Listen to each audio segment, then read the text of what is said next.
Hello everyone and welcome back to the channel for part 3 of my North Africa 1943 scenario in Upfront. So just to recap on where we were when I left you last time, the British had been advancing fairly steadily, but the closer they get to the German lines they've been encountering heavier and heavier resistance. So my squad leader and my piper are holed up in a wadi fairly close to the German lines, in fact spitting distance really. The problem is their heavy support has encountered very heavy fire from some German infantry, and although they occupy a great position on a hill over there, they're spending most of the time keeping their heads down and hoping they don't get hit, which isn't great.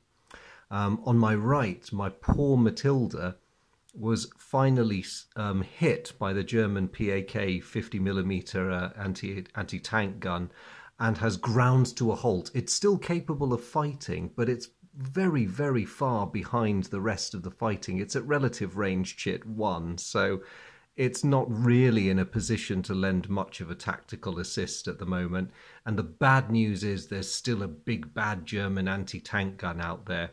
The only consolation for me is that that gun is currently on the move because its crew want to ultimately shift it forwards to be able to bring even heavier fire down on me. So that's not great news. The only good news I've got is that they're going to take some time doing it because they're in an escarpment, so it's a bit awkward, and they're an infantry gun.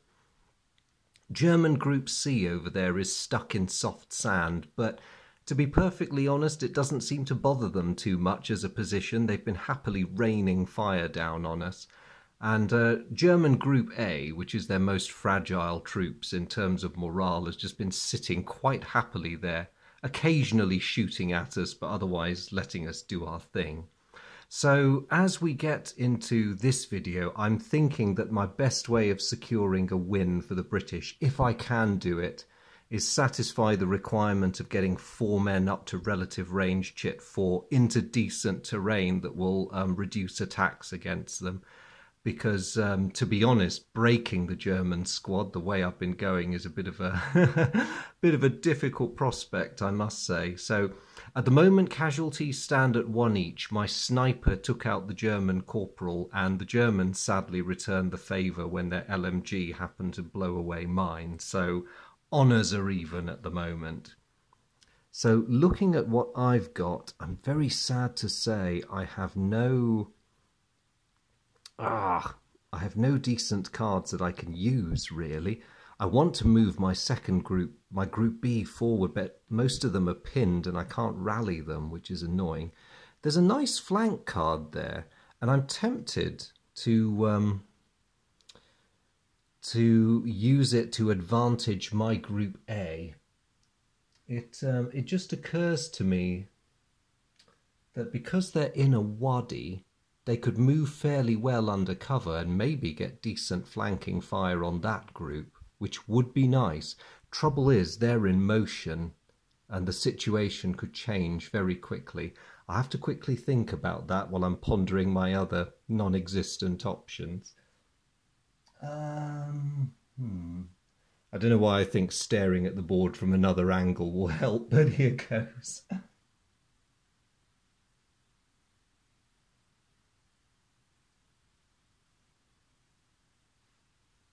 Do you know what?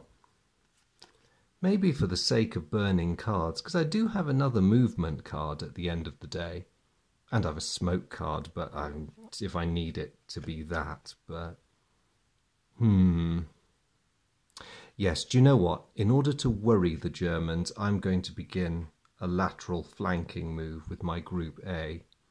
And in the meantime, my very angry Matilda over there is going to try a shot. Maybe not against their Group B, because they're in motion. It would be nice to try to blow up the infantry gun, but I don't know. I really don't know what the odds are of a successful hit, really, especially with them on the move.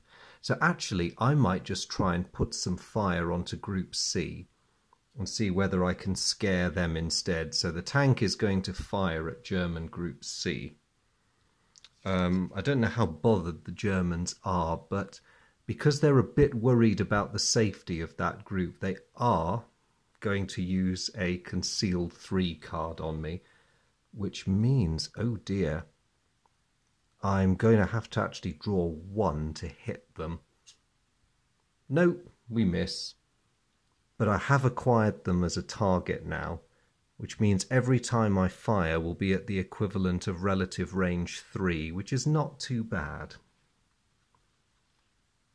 Okay, I won't, well, I can't discard, so I'll just draw 2 more cards and see how things progress. Ooh, the tank will be firing again soon, unless somebody else does. So, on to the Germans. They've got no movement cards other than the one that's in play. I'm just turning over their cards to have a look. Again, as a reminder to anyone who's just joining me, I'm playing the German side using the solitaire rules as given in the Banzai expansion. So each turn there'll be some face down German cards that I don't see until they're taking their actions. They have got a load of terrain cards, some of them pretty good, but they can't really use them on anybody because no one's moving. Infantry gun is still struggling along and can't go anywhere till it plays a second movement card. However, they have got this, and they have got the wherewithal to use it on someone, particularly their Group C. Although that needs 11 points, and they don't quite generate that. No, actually, they're going to have to wait until someone gets a little bit closer, or they have a chance to finally stop moving that infantry gun so it can take a shot. So they're not going to do anything this turn. They're just going to sit and draw a card. Now, as for me, see, I would love to have some of the terrain they've got in their hands, but I'm not going to complain, because I do have a rally too, which I'm going to use to get the slightly more capable soldiers in Group B back on their feet. No disrespect to Cleary over there, but his morale is abominable. And my tank is going to fire again, same target. We're going to try and hit Group C. The Germans have no concealment cards, so the range is treated as relative range 3. And we get a 3. Nice. That should worry them, actually. So, attack strength of 3. And let's see what happens. Private Schussel is fine. Schumacher is fine. Ah, Streak is pinned. All right, that's something, I suppose. It does reduce that group's firepower temporarily. I'm happy with that. And that's all I can do, sadly. So I'll just draw another 2 cards and see what happens. That is good. All being well, next turn I can get Cleary on the go again too. Back to the Germans. They've only drawn the 1 new card, and it's a rally card. The tough question is, do they want to expend it on getting Streak back? Now, as far as they're concerned, given the amount of fire that tank has been chucking at them, they're going to say yes. Only because, like me, they're a bit tight on manpower, and they've already lost 1 man. They don't want to lose the game by bleeding to death. So they're going to spend that card just to get Streak back. And they won't make any discards this turn. They'll draw and see what happens. Nerves of steel, that lot. Meanwhile, I'm still floundering around. I mean, I'll place my flank marker on the group I'm trying to flank, but the second they get something else down there, it's going to let them wriggle away from me.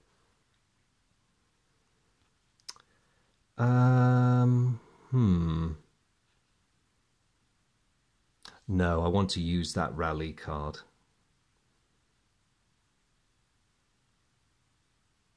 Yeah, all I'll do this turn is play the rally card on Cleary, just to get him back. And then at least we have some options again. And I draw. Ah, terrain, thank goodness. What happens with the Germans? Ah, they have another firing card, so they're really stuck at the moment. So they're going to discard the woods. Again, it's not a great piece of terrain. It's lovely if it turns out to be an oasis, which is what it represents in the desert, under the desert rules. But if it turns out to be open ground, it's not that great. So the Germans are still sitting and will draw. They're having a bit of a quiet time at the moment. Meanwhile, I will very happily throw my Group A behind that low ridge. We're now properly flanking their Group B. For now. Now, is it worth the risk? I think it is. And I have got concealment cards. So my Group B is going to move out. And we're going forward. I really want to put the pressure on the Germans now. So unfortunately we leave that machine pistol behind, but I'm not too bothered about that. We're still a fairly powerful fire group in terms of what we have. And I don't really want to waste time looking for a dropped weapon. My tank can't do anything this turn, so we will just... I really should discard at some point, because that's a really powerful sniper card I've got there. Trouble is, every time I think about it, there's something I can do. Okay. What of the Germans? Ah, they have finally drawn their movement card. So having seen me try to wriggle around with my 2 intrepid soldiers to draw bead on them, they are now going to advance their infantry gun. And unfortunately, that means I lose my flanking fire bonus. Drat, that didn't last long. And they will leave it at that for now and draw. But they are hurrying because they really, really want to get into terrain before I get an opportunity to start shooting at them.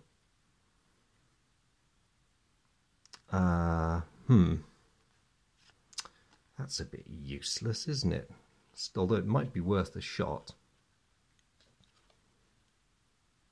Actually, my intrepid pair over there may have something useful they can do. I'm going to have them shoot at the rather fragile German group, Group A, because their morale is fairly low, and I might do some damage. So fire strength of 2, reduced to 1 for the brush, and I'll just have a quick look. The Germans don't have any concealment cards, so I'm going to fire. Well, I was firing anyway. So fire strength of 1, Private Schultz is all right. Private Beck is pinned. Okay, that's a start. Maybe we could do some infiltrating later. And Private Wallach is all right. Not quite as good as I was hoping for, but it's another pinned man on the other side, so I won't complain. That could come in very handy. So over to me. The Germans do not have a rally card, so Beck will remain pinned. I'm sorry to say the German group that contains the infantry gun have made it to the escarpment that they were trying to get to. So it's not going to be an easy business digging them out of there. And lastly, their group in the marsh is going to try to catch up with the others. They've been, well, it's not a marsh, it's soft sand, technically. So they're going to try to wriggle out of this nonsense by playing a sideways movement card. And that unfortunately gets rid of the acquisition status that my tank had on them. So they're going to be looking to join the advance fairly soon. So time is running out a bit. And they draw 2 cards. So, back to me. It's difficult to know what to do, really.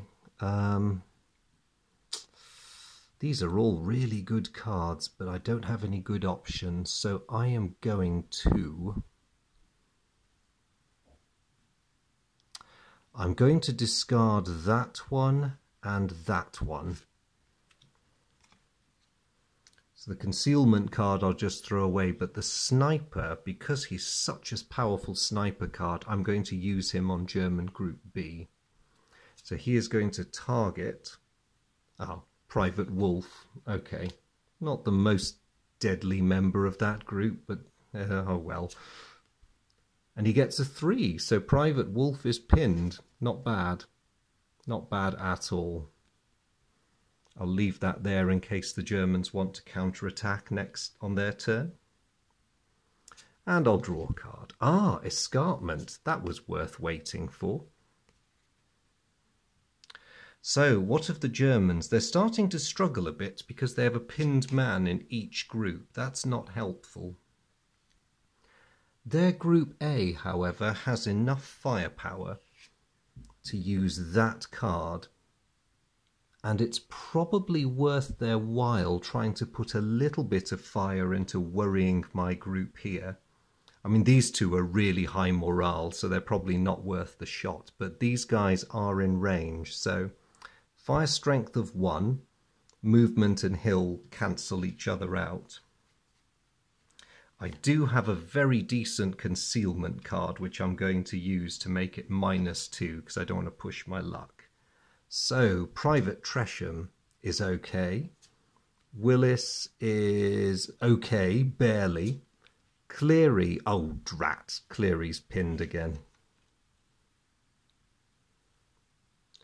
Cottrell is all right, and Gilfillan is all right as well. Thank heavens. Okay, we got through that all right. I half expect to get, for Cleary to be pinned every time we're fired at. Their Group B is going to attempt to get rid of my sniper, and they do not succeed, which is good. I quite like my sniper. Thank you very much. And lastly, they don't have any more movement cards, so their Group C is still stuck trying to extricate itself from that patch of soft sand. That suits me just fine. Right, over to me. What options have I got?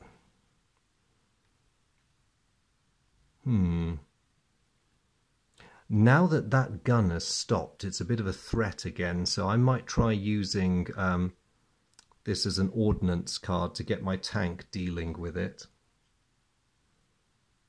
They're not going to do anything this turn, but my Group B is going to throw itself onto the escarpment.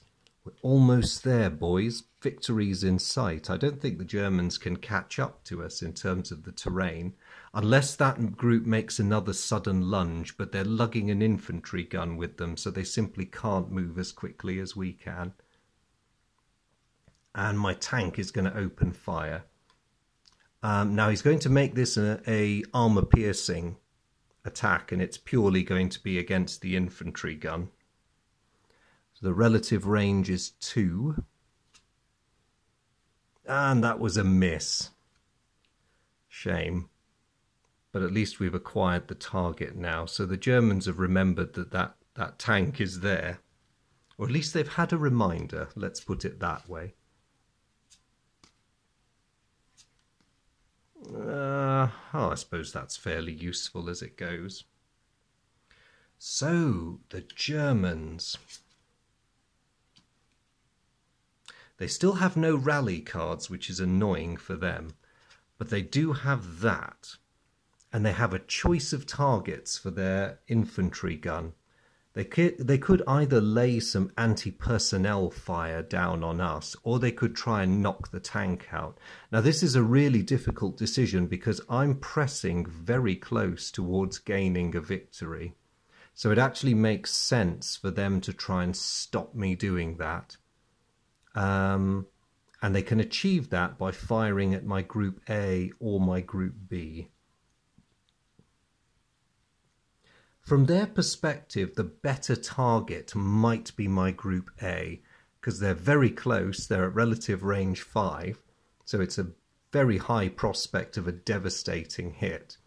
Also, I have a pinned man in my Group B, so until he rallies, Group B isn't going anywhere. So the Germans are going to do it. It's a bit of a waste of a shot, expending a shell on 2 men, but those 2 men are in a rather dangerous location from the German perspective. So the relative range is 5. I'm going to play a concealed card to make it 4. Bit of a vain hope there. Ouch, they got me. And we are target acquired. So that was 2, which is added to their anti-personnel effect number of 2. So it's an attack strength of 4. The wall doesn't give us that much protection. It's a -1 to bring it down to 3. Ouch. So Sergeant O'Neill is miraculously fine. Piper Hodge is also fine. Oh, well done, you two. Brave men.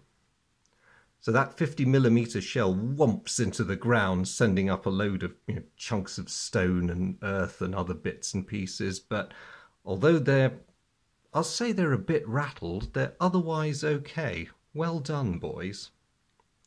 However, on my right flank, German Group C is waddling very successfully out of that soft sand.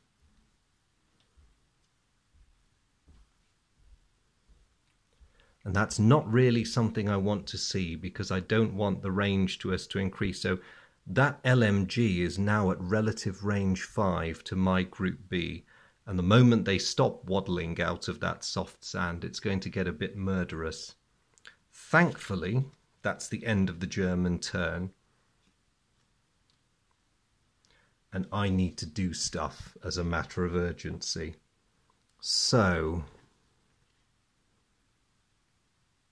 now I really want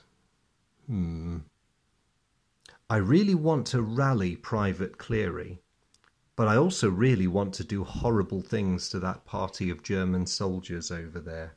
So given that the relative range is now 5, and they're in terrain that really doesn't help them against conventional incoming fire, I think I'm going to feed them that. So firepower strength of 3.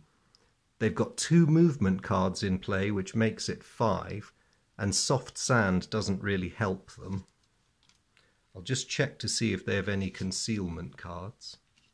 Unfortunately for them, they do not, so this is going to be quite a devastating attack. Well, I say it is, I hope it is. So, Private Schussel is pinned.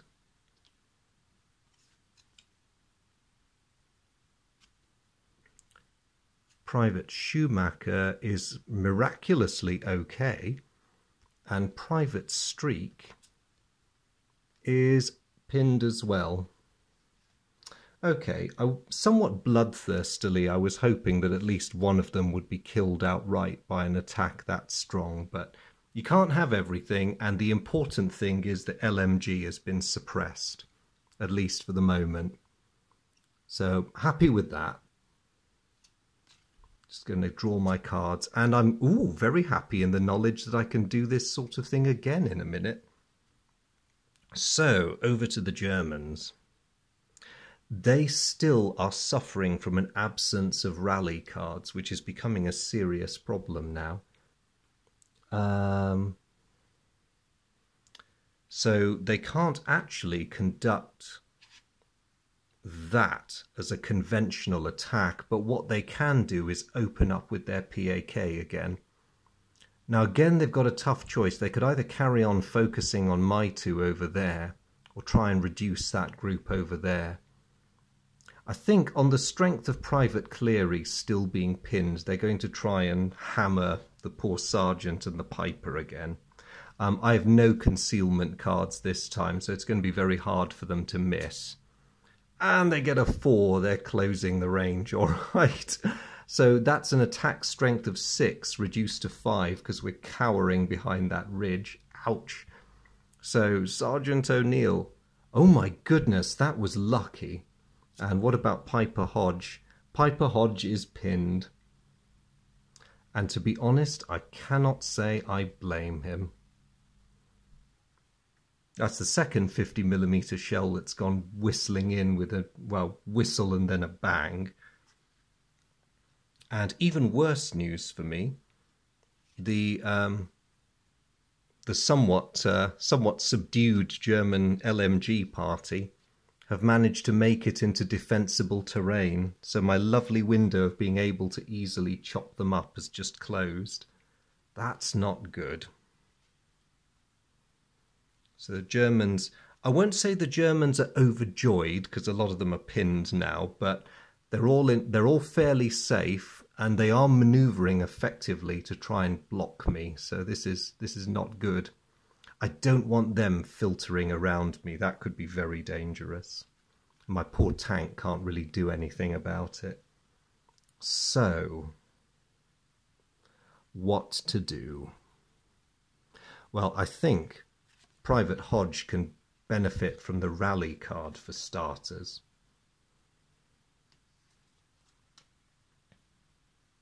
I'm leaving Private Cleary alone for the moment because this group is quite happily generating a lot of firepower on its own. I think they're going to try and finish off German Group C if they possibly can. So firepower of 4 reduced to 3 because they're now on a hill. And let's just have a look. Ah, thank goodness the Germans don't have concealment cards. We may get somewhere yet. So Private Schussel is okay. He's still pinned, but he's okay. Oh no, we have a malfunction. Who was it? Oh no, it was the LMG. It's the Bren. Really couldn't have afforded that. So Gilfallin's Bren, which hasn't fired all that much this game, but has now decided it's going to have problems, has gone clunk. So lastly, Private Streak, and the attack strength, of course, is reduced. Oh no, we have another malfunction. Ah! And this time it's Private Tresham whose rifle has jammed up.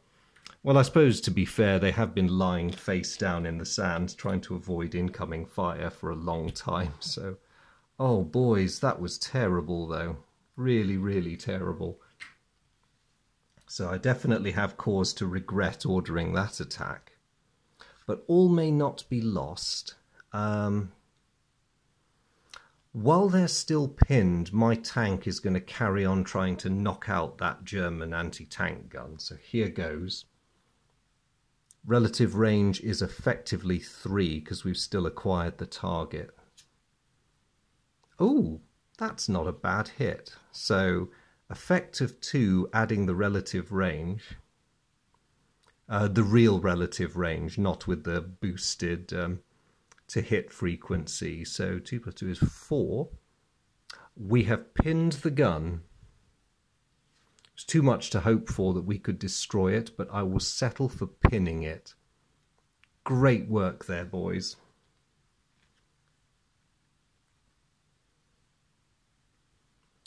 Okay, that didn't go quite as well as I wanted, but I suppose there's been some positives there, and we have another movement card and possibly an oasis, so all may not be lost. But we will have to move fast. As for the Germans, it's now their turn. They're going to do various nasty things to me. Actually, they can't do as many nasty things to me as they want to. So they've got this, but they still have no rally cards, so they're in a bit of a pickle.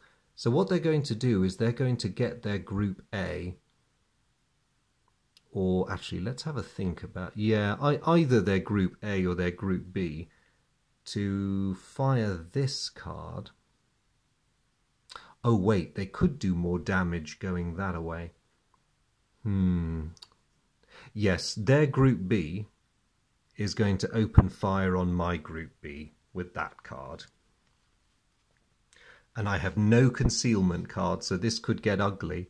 My morale and panic values for the men with broken guns are reduced, so let's see what happens. The attack strength is mercifully reduced to 0 because we're in the escarpment. So Private Tresham is okay. Private Willis is pinned. Oh, come on, Willis, you have a functioning rifle. What are you so frightened of? Private Cleary is okay. Well, thankfully, because he's pinned. Otherwise, he'd be running by now. Private Cottrell is fine. And Gilfallon is very, very, very pinned. Oh, dear. So much for him fixing his Bren this turn. Okay, that was painful. And the Germans are also going to discard that, which for them is only a cower card.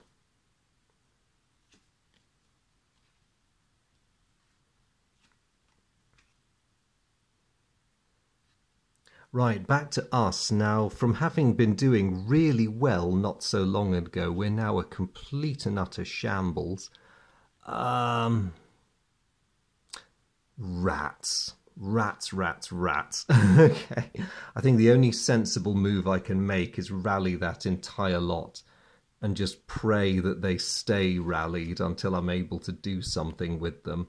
But it's going to take time. What I was really hoping was I'd have an opportunity to rush them forward in the next turn or two, get them to range chit 4, and just win the scenario that way. But it's not quite going to happen.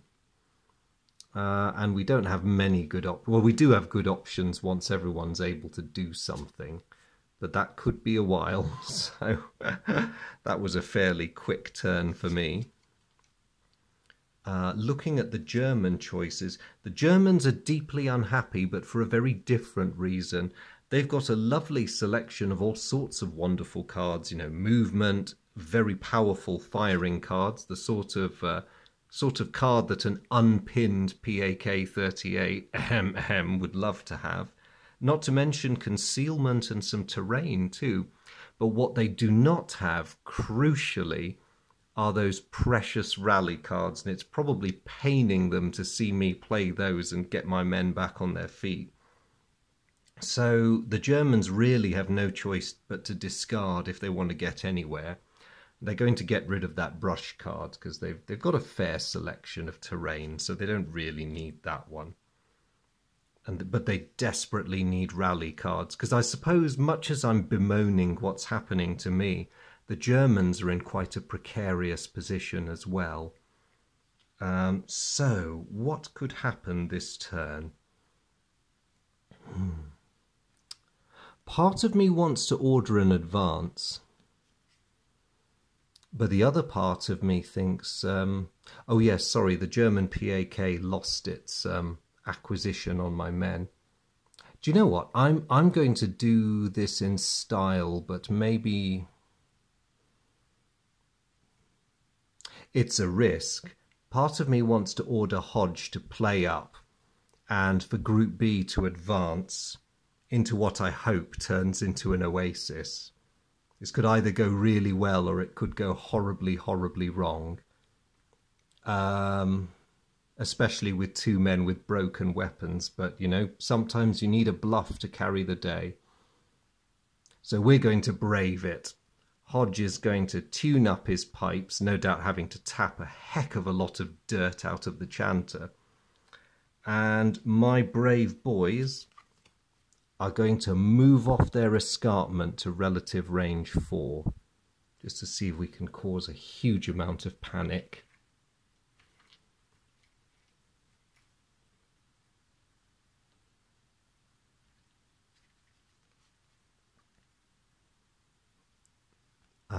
My tank can't do anything. And now we wait and see. Okay, we wait and see. The Germans look at their hand and they really have no good options. It's a movement, a concealment, 2 terrain cards, and a ludicrously powerful firing card, which they simply cannot play. They can see me coming. If I end the next turn in defensible terrain, it's all over for them. Unfortunately, they don't have any rubbish terrain that they can discard on me, so they're not going to do that. The only thing they can think to do is discard that conventionally. and hope that they get something they can use to stop me. Now it's back to me. Piper's still playing. Both infantry groups are at relative range chit 4, which means that everyone gets the +1 morale bonus as per my Highlanders optional rule. But it also means their KIA values are decreased by 1, so this really is a double-edged sword.